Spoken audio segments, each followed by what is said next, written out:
Tired of big tech clashing with your Catholic values? Fide Chat is now live on the Apple App Store and Google Play Store. It's private, encrypted, and built by Catholics for Catholics, with features like parental controls and more. Connect securely with family, friends, and groups. Download Fide Chat at fide.email. Technology without compromise. Let's ask you if what you're about to hear sounds like a good assessment of the state of the church today. There's a group of priests, you might recall, the Transalpine Redemptorists. I've covered them off and on for the last 2 years. They've gotten into a lot of trouble because they were traditional Catholics, defending the faith, and saying some pretty harsh things about Vatican II and all the usual things that harder line traditionalists have to say. But these are men's religious. As a consequence of this, they got canceled, basically, got kicked out of New Zealand, and it looks like their status in the future might be up for grabs. Don't be shocked if Rome crushes them. I have no reason to think that'll stop under Leo. But they issued a pointed public letter and then signed their names to it. And they have things to say that are going to be hard for some people to hear. But here's the letter. It was sent to me by a viewer. I saw it posted all over social media late yesterday. Note their letterhead: Congregation of the Sons of the Most Holy Redeemer, Transalpine Redemptorists. Open letter to Catholic bishops, priests, religious, and faithful from the General Chapter of the Congregation of the Sons of the Most Holy Redeemer, being held in Papastranze, Scotland, which is where they're from, St. Therese of the Child Jesus, 3rd October. And then given the 16th of October public date. I'll try to make this a little bit bigger so you can, for those of you following along at home, you can read it with me. Dear faithful, live Jesus our love and Mary our hope. It is with a heavy heart and great sadness that we write to you. What unites us is our great love for our Holy Mother, the Catholic Church, and bride of Jesus Christ, for whom the martyrs shed their blood and the saints gave their lives. It is this love that forces us to express a truth that is difficult, however essential. See Luke chapter 12, verses 4-9. Just like you, we too have cherished great hope for many years. We believed it was possible to live as faithful children of the tradition within the structures of the modern church. And I'll pause here. By structures, they mean in a regular state of communion. We believe that the old and beautiful traditions of our faith, in particular, the Latin Mass of all times, would be rightly returned to us. This gave us hope, especially during the time of Benedict XVI. We confidently expected that we would be able to freely practice the faith of our fathers in the church. We didn't know how wrong we were. Through years of trials and experience, we have come to the unfortunate conclusion that the traditional Catholic faith, the faith of all times and of the saints, is incompatible with the new modern church, the fruit of the Second Vatican Council. They simply cannot coexist in one body. As an aside here, they are answering the question that I've been rhetorically asking people for the last year or so. Given that they have changed the church and are pushing it even harder with their synod on synodality, it looks like we're approaching the dawn of the ape of the church of Catholic prophecy. Where numerous mystics, endorsed by Fulton Sheen, who coined the term ape of the church. He clearly had read them, practically quoted them, but they basically all said that what would happen is you would have two institutions coexisting in the same space. The Catholic Church and then a false ape, the false mimic, if you will. The institution that everybody assumed was the Catholic Church, but really wasn't. And that behind that false mimic would be the true Catholic Church. But the modernists who were in charge would dismantle the Catholic Church. They would try. They would think that they would be on the cusp of victory when God would have enough of their games and stop them. Common through line in Catholic prophecy. I've covered it extensively for the last most of a decade on this channel. Here they say, these monks say, the Catholic Church and the ape of the church cannot coexist in one body. Let's continue with what they say. Since we deeply cherish and honor the traditional Latin Mass and cannot give up the Holy Mass of the centuries and of the saints, this new church does not want us. Because of our fidelity, we have been considered stubborn, difficult, and rebellious, stitched up and lied about in never-ending acrimony.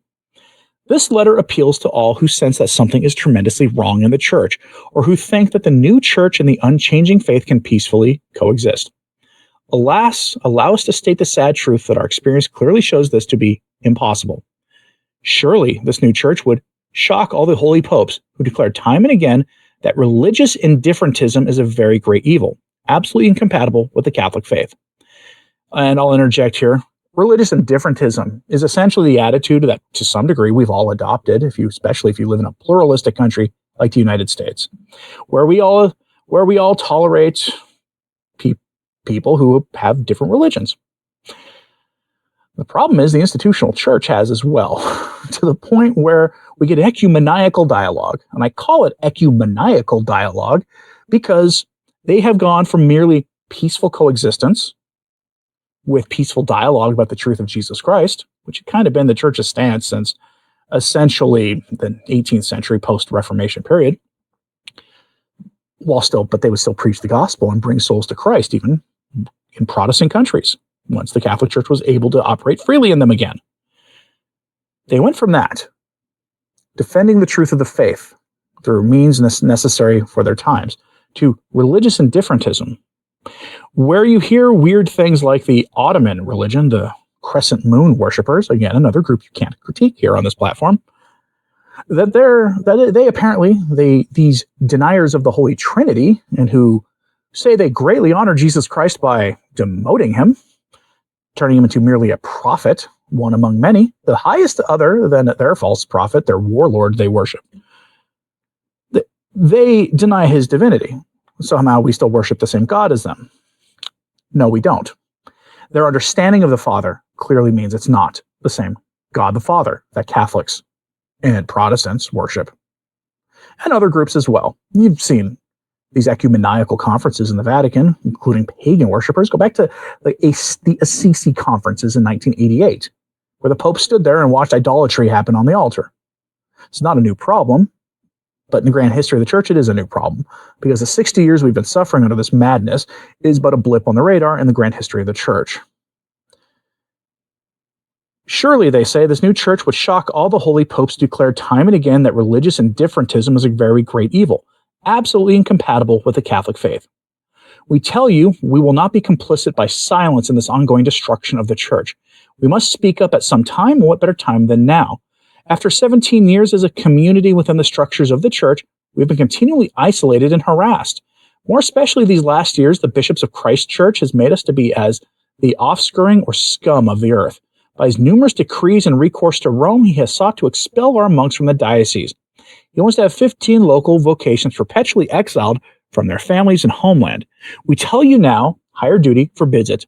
So long as there are but one soul that asks us for the holy sacrifice of the Mass, the sacraments, or spiritual help, with God's grace we will not desert it. The Good Shepherd urges us to lay down our lives for his sheep, keep the hungry wolf at bay. It is our duty in charity, in theology, and by canon law. Why? Because the chain of command has been broken. Authority in the church is ministerial, serving our Lord, not absolute, doing whatever it likes. It binds us because it is itself bound to Christ, to the deposit of the faith, to the constant magisterium. When a superior departs from his own obedience to Christ the King, his command is no longer the arm of Christ, but the gesture of a man. And they have a citation there to Thomas Aquinas' Summa Theologia. These churchmen disobey God, and then, having shattered the chain of God's command, they attempt to invoke religious obedience for matters that deplete the church and take away the Holy Mass. Toia missum, toia ecclesiam. Take away the Mass, you destroy the church. Quotation to Luther. No, we must obey God before man, and therefore, cleaving with might and main to our deep communion with Holy Mother Church, our duty before our Lord Jesus Christ and towards souls demands that 1. We repudiate Amoris Laetitia, permitting Holy Communion to couples living in sin. 2. We repudiate Traditionis Custodes, persecution of the Mass in Catholics. 3. We repudiate fiducia supplicans, permitting the blessings of James Martin-type couples. 4. We repudiate the document on human fraternity, stating that God wills all religions. 5. We repudiate the false theology of sister churches and partial communion. 6. We repudiate the false shepherds who triumphantly processed the Pachamama idol in St. Peter's. 7. We repudiate Francis apologizing for their heroic Catholic who threw that idol into the Tiber. 8. We repudiate the scourge of religious indifference in New Zealand and throughout the church. 9. We repudiate the New Zealand bishop's acts of closing churches and denying the sacraments and cowardly submission to the response to the COVID.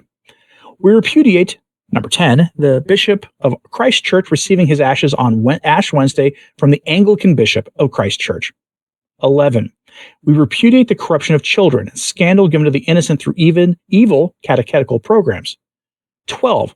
We repudiate Francis' teaching that all religions are as different languages and asking, is my God more important than yours? 13.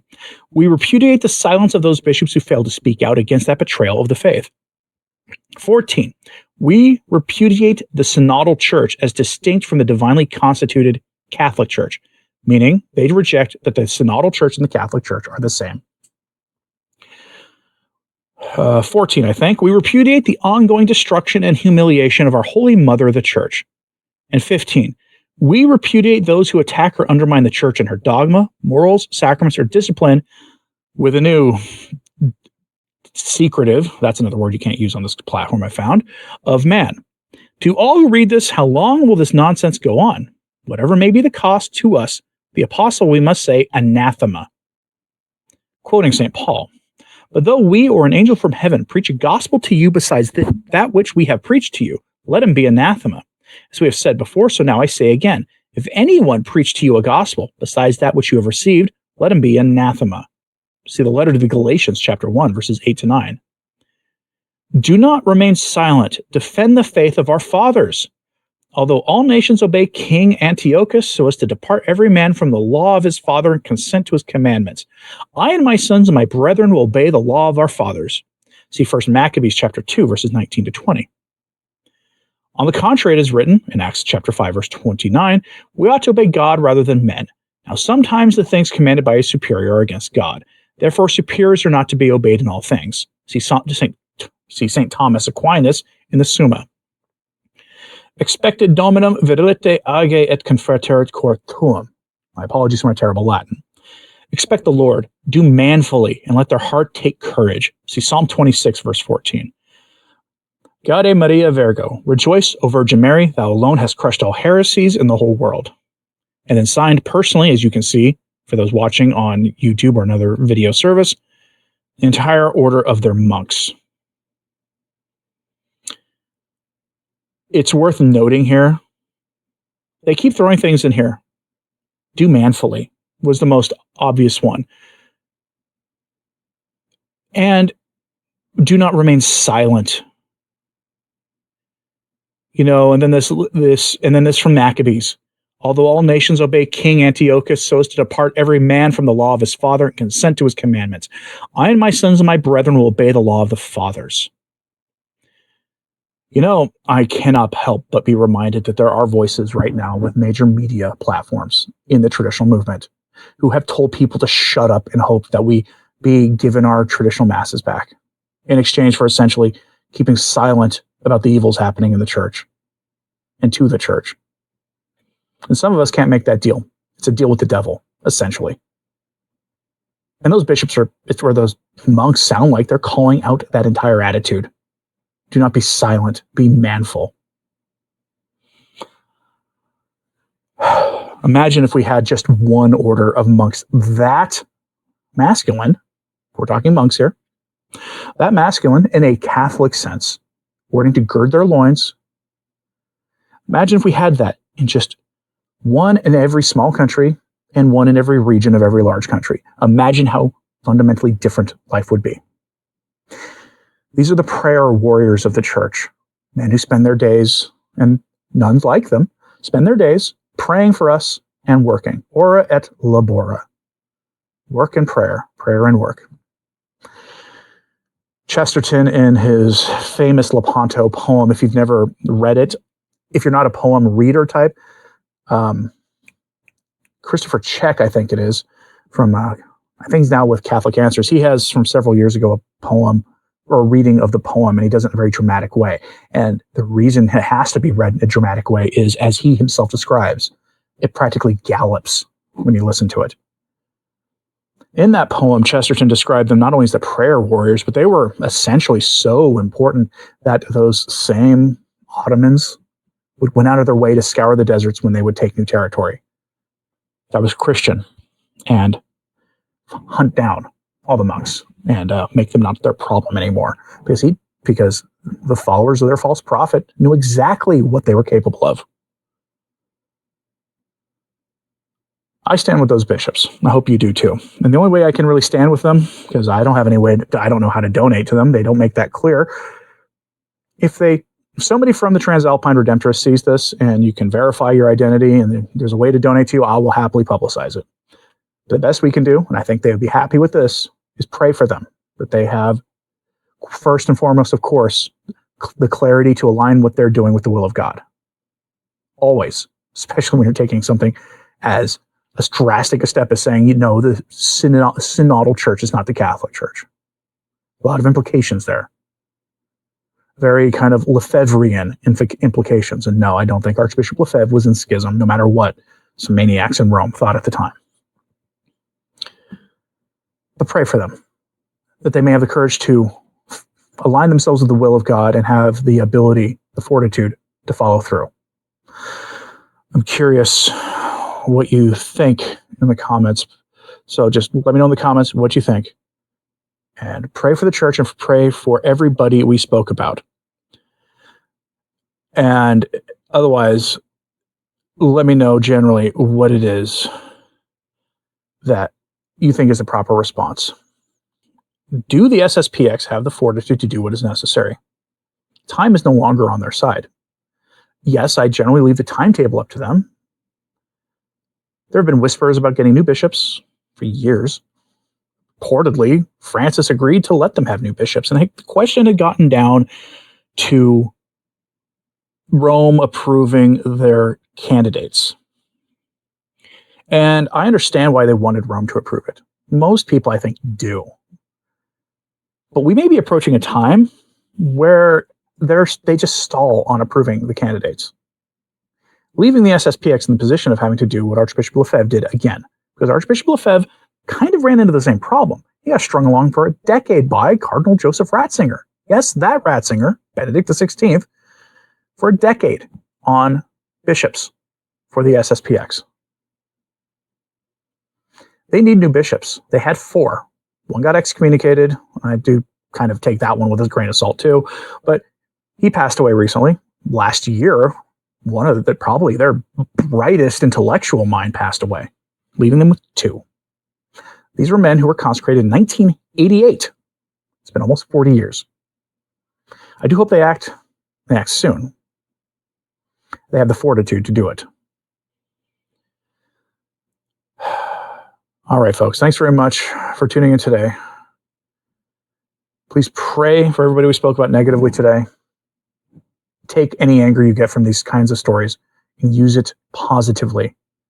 And prayer and fasting for their souls is the best way to respond. I'm Anthony Stine. Ave Maria.